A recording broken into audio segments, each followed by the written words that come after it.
আদর্শিক যদি মিল না থাকে, যেমন ধরেন এনসিপি বরাবর যেটি প্রথম থেকে তারা বলার চেষ্টা করেছে, তারা একটা মধ্যপন্থী রাজনৈতিক দল। জামাতে ইসলাম তো মধ্যপন্থী রাজনৈতিক দল না, মধ্যপন্থী রাজনৈতিক দল বিএনপি। তাহলে এই যে সমঝোতা, তারা বলছে যে এটি শুধুমাত্র নির্বাচনী সমঝোতা, আদর্শিক সমঝোতা নয়। এই যে জোট, সেটি কতটা শক্তিশালিত হবে এবং সামনের দিকে ভোটের মাঠে কতটা কার্যকর হবে? আব্দুল্লাহ। ধন্যবাদ। জিটিভির এসো যারা দেখছেন এবং দেখবেন সবাইকে শুভেচ্ছা জানাচ্ছি। আপনাদের শিরোনামটি অত্যন্ত ছন্দময় হয়েছে, যে ভোটের মাঠে জোটের খেলা।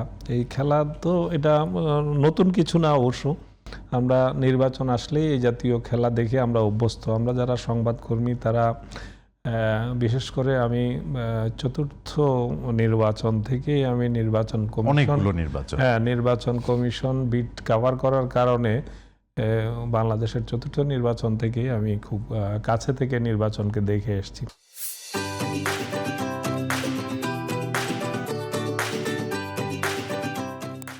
তো সেই জায়গা থেকে প্রত্যেক নির্বাচনের আগেই বিভিন্ন ধরনের এই জাতীয়, যেটাকে আমরা বলি হর্স ট্রেডিং, আগে এই শব্দটি খুব পরিচিত ছিল নির্বাচনের সময়।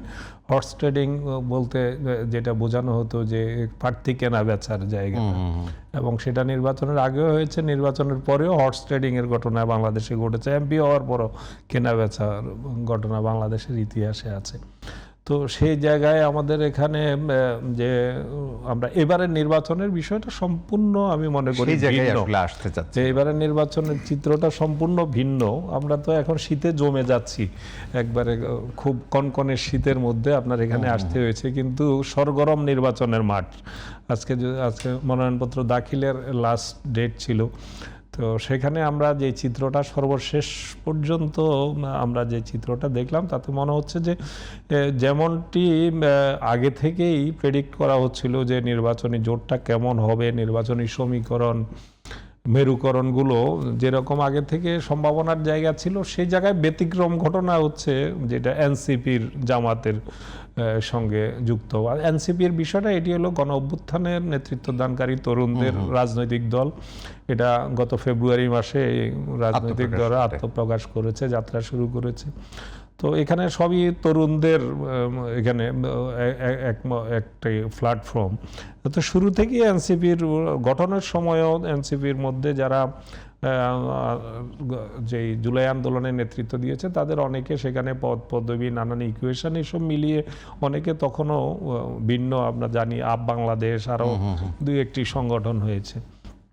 আর এই নাহিদ ইসলামের নেতৃত্বে এবং আক্তার হোসেনের নেতৃত্বে এনসিপি যে আশা জায়গা নিয়ে পরিস্থিতি তৈরি করতে চেয়েছিল, বিশেষত যে এর আগে ছিল আওয়ামী লীগ এবং বিএনপি দ্বিমুখী রাজনৈতিক শক্তি, দ্বিদলীয় রাজনীতি বলা যায়, এবং নির্বাচনেও অনেকটা দ্বিদলীয় মেরুকরণ হতো, কিছু আওয়ামী লীগের দিকে কিছু বিএনপি জোটে। যেমনটি জামাতে ইসলামীও আমরা 2001 সালে সর্বশেষ যে নির্বাচনটি হয়েছিল, মানে গ্রহণযোগ্য নির্বাচন তো 2001 সালের পরে আর হয় নাই, বাকি নির্বাচনগুলো তো চরমভাবে বিতর্কিত এবং একতরফা।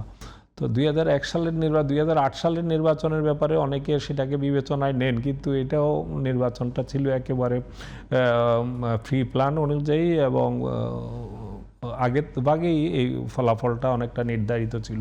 আমরা যারা নির্বাচনের সঙ্গে খুব ঘনিষ্ঠভাবে কাজ করেছি আমরা জানি। তো তখনকার পরিস্থিতি এই কারণে বেগম খালেদা জিয়া ওই নির্বাচনে যেতেও চান নাই, তার কাছে খবর ছিল যে নির্বাচনের ফলাফলটা কেমন হবে। কিন্তু তখন জামাতের প্রভাবে জামাতের তৎকালীন সেক্রেটারি জেনারেল আলী হাসান মোহাম্মদ মুজাহিদ, তিনি মূলত বিএনপি না গেলেও জামাত যাবে এরকম একটা পরিস্থিতি জানান দেওয়ার পরেই কিন্তু বিএনপি তাদের মত পাল্টাতে হয়েছে। সেটা পুরনো গল্প, আমি সেদিকে আর না যাই। নির্বাচনকে নিয়ে রাজনৈতিক দলগুলোর মধ্যে এক ধরনের অস্থিরতা যেমন আছে, আবার সেই জায়গাতে নানান জটিলতা, নানান ধরনের চমক দেখা যায়। তো অনেকে জামাতের সাথে এনসিপি এবং এলডিপির, বিশেষ করে কর্নেল অলি আহমেদ, যিনি বিএনপির রাজনীতি থেকেই তার রাজনীতি করা এবং শহীদ রাষ্ট্রপতি জিয়াউর রহমানের এপিএস ছিলেন তিনি, এবং তিনি শহীদ রাষ্ট্রপতি জিয়াউর রহমানের মুক্তিযুদ্ধকালীনও খুব ঘনিষ্ঠ সহচর ছিলেন। পুরো এবং কর্নেল অলি আহমেদের যে বিএনপি থেকে বের হয়ে যাওয়া, তার পেছনে কারণটা কি ছিল? না, বের হয়ে যাওয়া সেটা একটা বড় ধরনের একটা কনস্পিরেসির অংশ ছিল, সেটা বা আমরা যতটুকু জানি যে জামাতের সাথে বিএনপির যে না সেটা দৃশ্যমান ইস্যুটা তাই ছিল, জামাতের সাথে জামাত জোটকে তারা দৃশ্যমান ইস্যু করেছিলেন, কিন্তু তখনকার এটা হলো ওইটার ধারাবাহিকতাই কিন্তু এই 111 এসছে। 111-এরই যে মানে নীল নকশা ছিল তার অংশ হিসেবে কর্নেল অলিদের ওই বিদ্রোহটা ছিল, এবং তারা যে আলাদা প্ল্যাটফর্ম করলো বিএনপির বিরুদ্ধে, যে দুর্নীতির অভিযোগ তুলে অনেক এমপিদেরকে নিয়ে যা যা করলো, সেটা তখন তাদের দৃশ্যত অবস্থানটা ছিল যে অবস্থান ছিল যে জামাতের সাথে জোট করার কারণে তারা দৃশ্যত অবস্থান নিয়েছে, কিন্তু ভিতরে অন্তর্নিহিত অবস্থাটা ছিল সম্পূর্ণ ভিন্ন। সেটা এখন যে কর্নেল অলির এলডিপির যে জামাতের সাথে এই যে সমঝোতা, মানে ওই অবস্থান দৃশ্যত যেটি ছিল, আজকের অবস্থান মানে এই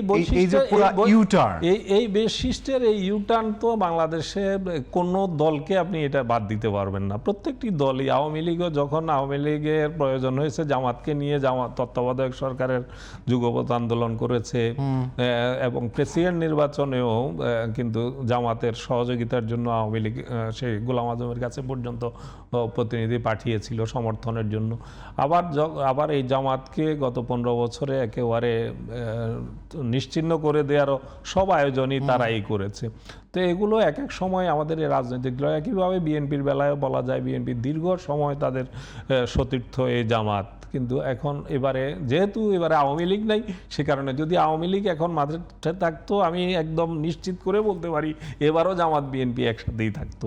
এবং আগামীতে আমি একটু কৌতূহলী হয়ে জিজ্ঞেসটা করছি যে আমরা শুরুতেই যেমনটি বলছিলাম যে আপনি বলছিলেন এই সমঝোতাগুলো আসলে কৌশলের কারণে, মানে ভোটের মাঠের যে কৌশল, কিন্তু রাজনীতির যারা করেন তারা তো আসলে আদর্শের কথা বলেন।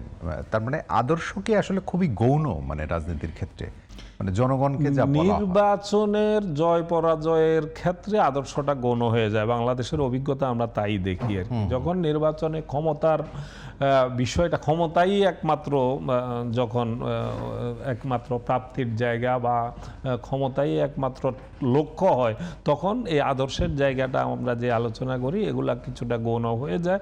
এটাই বাংলাদেশের ইতিহাস, নির্বাচন কেন্দ্রিক। মানে এটি বাংলাদেশের ইতিহাস, কিন্তু বাংলাদেশের জুলাই আগস্ট অভ্যুত্থান পরবর্তী যে বাংলাদেশ, সেই বাংলাদেশে এটা প্রত্যাশিত না। এটা আপনার সাথে আমি একমত যে আমরা তো পরিবর্তন, একটা নতুন বাংলাদেশ দেখতে চেয়েছি, যেখানে পরিবর্তন আসবে, অতীতে যা ছিল সে গ্লানিকর সেগুলোকে আমরা আর ফিরিয়ে আনবো না, এটাই তো হওয়া উচিত ছিল, এর সাথে দ্বিমত করার কোনো সুযোগ নাই। কিন্তু আলটিমেট যে কোনো বাংলাদেশের রাজনীতি বা বিশ্বের, বিশেষ করে তৃতীয় বিশ্বের রাজনীতির কথা আমি বলি, এটা ওয়েস্টার্ন কান্ট্রির কথা আলাদা, তাদের কখনো এইসব প্রশ্নে তারা কখনো আপোষ করে না, কিন্তু তৃতীয় বিশ্বের দেশগুলোতে রাজনীতিটা ক্ষমতা কেন্দ্রিক, ক্ষমতায় যেতে হবে, এই জন্য যা যা করা দরকার সবই করতে হবে। আপনি যদি ভোটার বা নাগরিকের যদি মনস্তত্ত্বের কথা বলেন বা তাকে পলিটিক্যালি লিটারেট করার দায়িত্ব আসলে পলিটিক্যাল পার্টিগুলোরই তো ছিল, মানে পলিটিক্যাল সায়েন্স যতটুকু বুঝি, তো সেই কাজটা তো তারা না করলেন না। পলিটিক্যালি মানুষকে যে লিটারেট করা, সেই কাজটা তো তারা করলেন না, বরং একটা ধারা যে চলমান ছিল, যেটি বলা হচ্ছে যে আসলে ভ্রান্ত ধারণা বা জনগণকে এক ধরনের ফাঁকি দেয়া, সেটি তো চলমান থাকলো না। এখানে আমরা একেবারে এইভাবে সরলীকরণ করার জায়গাতে আসবো। আমাদের সঙ্গে আরেকজন আলোচক যুক্ত হয়েছেন। দর্শক, যেমনটি বলছিলাম, আমাদের সঙ্গে আরেকজন সম্মানিত আলোচক যুক্ত হয়েছেন, পরিচয় করে দিই। আমাদের সঙ্গে যুক্ত হয়েছেন মুশফিকুস সালেহিন, যুগ্ম সদস্য সচিব, এনসিপি। আপনাকে স্বাগত জানাই আমাদের সংবাদ সংলাপে। জি আব্দুল ভাই, শেষ করলে আমরা সালেহিনের কাছে যাব। আমি যেটা বলছিলাম যে এখনই আমরা এরকম কনক্লুশনে না যাই যে একেবারেই আমাদের আদর্শিক জায়গাটাকে একেবারে ছুঁড়ে ফেলে দিয়ে জুলাইয়ের যে পরবর্তী যে প্রত্যাশার জায়গাটা, কিছু হতাশার জায়গা তো আছে আমাদের, যে আমরা প্রত্যাশিত মাত্রায় সেই পরিবর্তনটি রাজনীতিতে দেখতে পাচ্ছি না। আবার যারা এখন জোটবদ্ধ হচ্ছেন তাদের অবস্থানগত দিক থেকে দুই ধরনের এখানে চিত্র আছে। একটা চিত্র হচ্ছে বিএনপির সাথে যারা যাচ্ছেন সেখানে তারা একেবারে দল বিলুপ্ত করে, দল থেকে পদত্যাগ করে যাচ্ছেন। কারো কারো ক্ষেত্রে এমনটাও ঘটছে যে কথাটা এরকম বলছেন যে দলের শীর্ষ পদ থেকে পদত্যাগ করে চলে গেলেন রাশেদ, বলা হচ্ছে যে এটা কৌশল, এবং এটা খুল্লুম খোলাভাবেই বলা হচ্ছে, কোনো রকম রাগ ডাক না করেই। আবার যদি আমি এনসিপির কথা বলি, এনসিপির প্রধান যিনি নাহিদ ইসলাম গতকাল তার যে ঘোষণা জামাতের সাথে যাওয়ার, তিনিও স্পষ্ট করে বলেছেন নির্বাচনী বৈতরণী পার হওয়ার জন্য যাচ্ছেন, যেটা আমরা বরং এই আলোচনাটা একটুখানি যেটা আমরা বলতে পারতাম যে নির্বাচনী বৈতরণী পার হওয়ার জন্য এনসিপি জামাতের সাথে গেল শেষ পর্যন্ত, তো তিনি নিজেই সেটা বলছেন। সুতরাং এখানে কোনো রাগ ডাকের জায়গা নাই। এটা একদিক থেকে মনে করি এটা কপটতার বাইরে এসে অকপটভাবে প্রকৃত কথাই তিনি বলেছেন, এটা সাধুবাদই পেতে পারেন একদিক থেকে।